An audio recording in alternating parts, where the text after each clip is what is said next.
ஐயா வணக்கம். Medina Medina என்றால் என்ன? மக்களுக்கு ஒரு தெளிவான விளக்கத்தை கொடுங்க.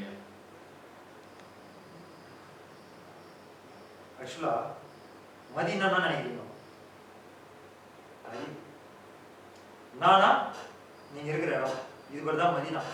இப்போ உங்க பார்வை எங்கிருந்து பாக்குது, உங்களுக்கு காது எது கேக்குது, எது ருசிக்குது, எது உணருது? நான் என்ற உணர்வு தான். அது எங்க இருக்கு? மதியில இருக்கு. மதியில இருக்கு. ஆனா அது எந்த எந்த இடத்துல அமைஞ்சிருக்குன்னா மெக்கா. மெக்கானா எங்க? மேல இருக்கிற பகுதின்னு அர்த்தம். மதி எங்க இருக்குது? மெக்கால இருக்கு. மெக்கானா மேல இருக்கிற பகுதி. அதுக்குள்ள காபா என்ற ஒரு உயிர்த்தன்மை வேலை செய்யுது. நான் சொல்றது புரியுதுங்களா? காபானா என்னது?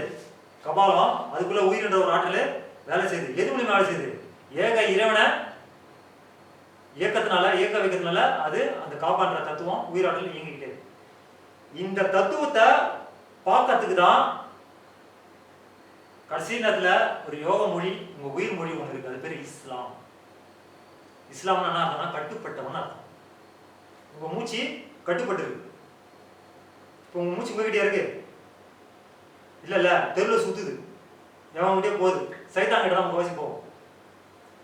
இந்த மூச்சு காத்த எவன் கட்டுப்பத்தி இரவு பக்கம் திருப்பினானோ அவன் தான் இஸ்லாத்தை சார்ந்தான். அப்போ அவன் எப்படி போனோம்? மதினா மெக்காவுக்கு போய், மெக்கான மேல இருக்கிற இடத்துக்கு போய் மதினாவுக்குள்ள நுழைஞ்சி காபாவை பார்க்கணும்.